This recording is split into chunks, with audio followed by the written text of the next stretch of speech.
Estamos de regreso en la receta médica de la Z, ya son las 11:21. Le damos la bienvenida al doctor Rafael Cisnero. Buenos días, doctor Cisnero.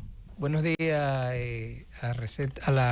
buenos días a todos los oyentes de la receta médica de la Z, allá en cabina, Cundo, Josefina, Roberto, Jocelyn, a nuestra invitada y a Víctor Calderón. Pues tenemos hoy un programa de lujo porque hablar de la deglución pues es algo sumamente importante. Agradecer este momento para recordar que hoy a las 12 del mediodía en las Fuerzas Armadas, en el Ministerio, pues el Movimiento Ana Rector tiene su almuerzo navideño. Doctor Víctor Calderón, usted tiene la responsabilidad. Gracias, Roberto. De bueno, pues vamos a presentar a todos ustedes, a nuestro querido y apreciado público que cada martes nos siguen aquí en la receta médica de la Z, donde todo comienza, prosigue y nunca termina. Hoy con nosotros tenemos el honor de tener a la doctora Olira Rodríguez Bes. Es médico otorrino, es egresada de la Universidad Iberoamericana, cirujana general formada en el Hospital Militar Ramón de Lara, egresada de otorrinolaringología del Hospital Infantil José Manuel de los Ríos de Caracas, Venezuela. Sea usted muy bienvenida, doctora, a esta receta médica de la Z.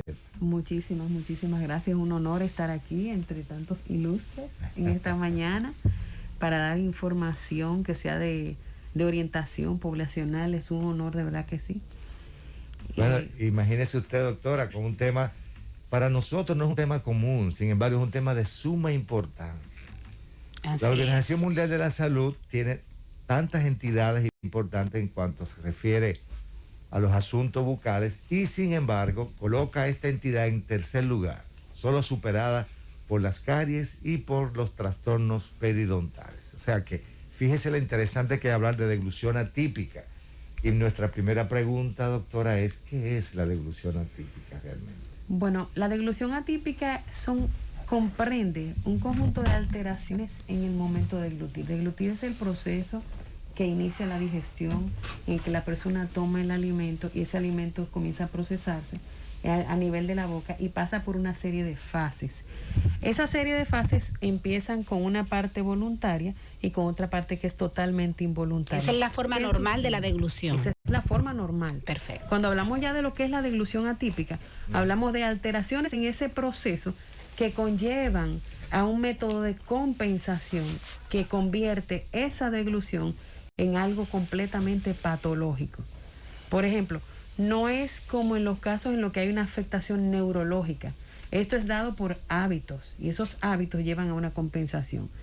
Inicia con que la persona desarrolla, vamos a decir, manifestaciones en las que hay producción de lo que es el alimento, liberación de alimentos líquidos alrededor de la comisura labial, mala posición de lo que es la lengua, empujando los dientes, y eso provoca una deformidad en la arcada dentaria. Por eso vemos muchos artículos publicados por ortodoncia y por odontopediatría referentes al tema, pero realmente el tema compete muchísimo más de ahí, porque es la causa lo que implica que es multidisciplinario, y es porque la causa en muchos de los casos tiene que ver con lo que es la respiración bucal, y las causas de respiración bucal afectan el desarrollo adecuado de lo que sería el mejoramiento o la eliminación de esos hábitos.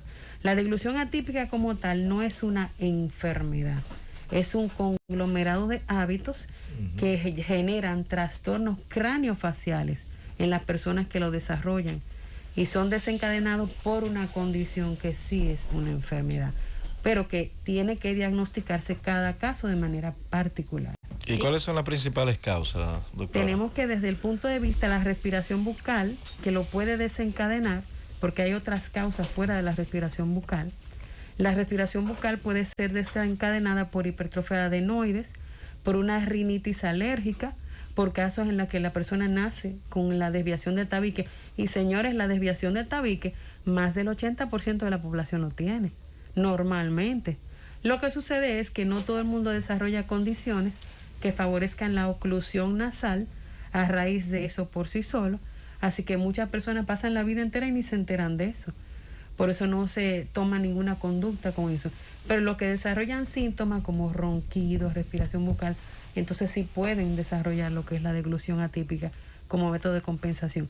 Fuera de lo que es esa parte que afecta a la respiración bucal, también están los hábitos como la succión de dedos, el chupón o el biberón, el bobo y lo que es la anquiloglosia, que es el frenillo sublingual. Porque hay una anquiloglosia que refiere a lo que es un desarrollo de un frenillo, labial, pero esto se refiere a lo que es la parte lingual, que hace que la lengua, al no tener la orientación adecuada, por no tener la longitud, el frenillo adecuado, la lengua lo que hace es que compensa yéndose en la dirección que pueda para barrer con los alimentos que están en la boca para llevarlos a lo que es la fase de la deglución, que es involuntaria, que es ya el momento de tragar. Muy bien. Excelente. O sea, vámonos por partecita, a ver si el público entiende un poquito Exacto. más. O sea, usted me dice, doctora, que por un mal hábito de yo no tragar adecuadamente se me puede deformar un poco la dentadura. O sea, explicarlo un poquito mejor. No, yo le digo que hay condiciones que obligan a la persona a tragar de la manera inadecuada y que eso puede generar deformidad a nivel del paladar, deformidad en el manejo de los dientes de la lengua, ¿entiende? Y eso sí lo convierte en una condición ya patológica. ¿Me sigue? Pero eso inicia con una condición que ya la persona tiene. Y en el caso, por ejemplo, de los malos hábitos, eso inicia con la prolongación en el tiempo de esos malos hábitos. Por ejemplo, hay madres que dicen, bueno, pero es que tengo que calmarlo, tengo que ponerle un chupón, tengo que ponerle O el mismo dedo. un dedo, que se O chupe el dedo permitir el mejor, dedo. porque si se mete entonces el chupón o el biberón, entonces se ensucia, que agarre su dedo. Pero el hueso, el dedo, la deformidad que produce en la Sí. arcada, la persona que después para poder sellar los labios comienza a mal posicionar la lengua, empujar el paladar hacia arriba, empujar la arcada dentaria superior, o sea, los dientes arriba, lo empujan hacia adelante con la lengua, porque es que la amplitud y la apertura no permite que selle bien los labios y no permite que no se escapen los alimentos. Entonces el niño come, se entolla, porque agarra y se le cae la leche por los lados, por las comisuras labiales, o bota un poquito, o cuando traga suena de golpe porque traga mucho de golpe o tiene dificultad para respirar mientras, y todo viene de que el paladar ascendió, subió por el chupón, por el dedo, porque lo presionaba hacia arriba. Recordemos que los niños, en el inicio, los niños de pequeños, de meses, lo que tienen son muchas áreas que son cartílago en formación. Sí. Entonces ese cartílago va evolucionando a hueso, pero en esos primeros meses, incluso años de vida, tiene puntos de osificación, o sea, puntos en el que se empieza a desarrollar el hueso y después se comienza a ampliar de manera circular. Si en ese proceso el bebé agarra y comienza a tomar un mal hábito de presionar con el dedo hacia arriba o de colocarse algo, chuparse incluso el labio, puede llegar a deformar ese cartílago y el crecimiento va a estar alterado. Entonces, Se vamos habla a del tener un crecimiento anormal de la cara, eso también lo hueso. puede... Claro, es que la deglución atípica evoluciona muchas veces a lo que se llama una deglución adaptativa, lo que se llama una alteración craneofacial. Ok. Por eso es que se trata por ortopedia dental o por ortodoncia. Así es. Porque ya hay que tomar una medida con la maloclusión que se genera, hay que tomar una medida, incluso darle terapia del habla. Hay fonemas que no pueden pronunciar. Sí. Hay niños que no pronuncian la R, o no pronuncian la M, ni la N, ni la L correctamente, o lo cambian. ¿Por qué? Porque tienen una alteración ya a nivel de la boca, producto de ese mismo mal hábito que es lo que se genera, y las alteraciones producto de lo que se genera con la deglución atípica, que entonces esa deformidad los llevan a terapia del habla, los llevan a ortodoncia, le colocan braces, pasan 5 años en terapia y no resuelven. Hay algunos que van a requerir de cirugía, doctora. Por ejemplo, aquello que le crece demasiado la barbilla, como se le llama, como que hay una deformación. Sí, hay una protrusión. Por ejemplo, las maloclusiones son de diferentes tipos. Hay mordida cruzada, pero hay una que se denomina, por ejemplo, overjet, que es cuando el paladar superior tiene la arcada dentaria muy proyectada hacia afuera. adelante. Y eso hay que buscar la manera de compensar, porque siempre la mandíbula va a quedar como corta con relación al paladar superior. Así es. Okay. Y así mismo se puede invertir, puede tener la mandíbula muy proyectada hacia afuera y los dientes arriba, porque el hábito, en vez de empujar hacia adelante los dientes solamente, implica que los dientes de arriba implica que también empujan la arcada dentaria inferior y en ocasiones más la inferior que la Que hay superior. una gran disparidad.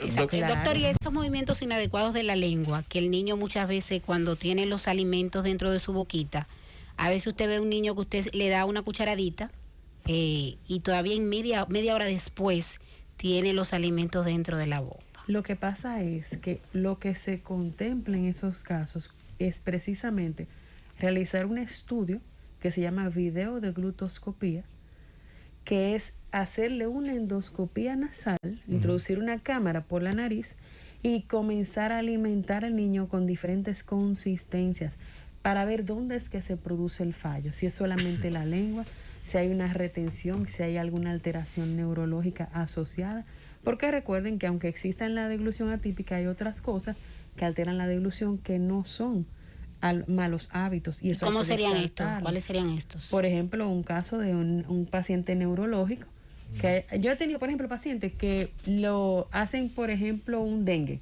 y con el dengue hacen una hemorragia, y se llega a transfundir, pero que quedan con un periodo de tiempo de hipoxemia importante, de falta de oxigenación cerebral importante, y ahí se pierde conducción neurológica y el paciente, lógicamente, presenta alteraciones neurológicas a consecuencia de... Y eso ya son pacientes que no tienen deglución atípica. Son pacientes que tienen un trastorno deglutorio, pero neurológico. Ya. Y esos casos hay que descartarlo. O sea, esto no es, se ve sencillo, Ok. pero diagnosticar la deglución atípica como tal, uno tiene que buscar todas las causas probables de alteración de la deglución relacionadas con la historia clínica del paciente. Hacer los estudios pertinentes dependiendo de lo que presente, porque no se le hace lo mismo siempre a todos, para no producir un gasto innecesario. Pero entonces se lleva al paciente para una conclusión diagnóstica descartando las otras posibles causas. Así fue como caímos en que la mayoría tiene mucha, vamos a decir, la raíz de la mayoría es la obstrucción nasal como tal. Ok. Que Yo le preguntaba, doctora, porque usted hablaba al inicio de que los adenoides, el uso de chupetes, de biberones. Dice Cundo que sube un poquito más la voz. Dice Cundo que suba un poquito más. Sí. Cundo, que estoy agripado, escúchame. Cuidado. No. pero Adelante. no. El doctor está como Estoy el año vacunado, ya. estoy vacunado. Y no tengo otro síntoma que no sea este. Pues mira, el hecho de que, doctor, usted mencionaba, decía de que los adenoides, el uso de chupones y el uso de biberones son capaces de producir este tipo de deglución atípica.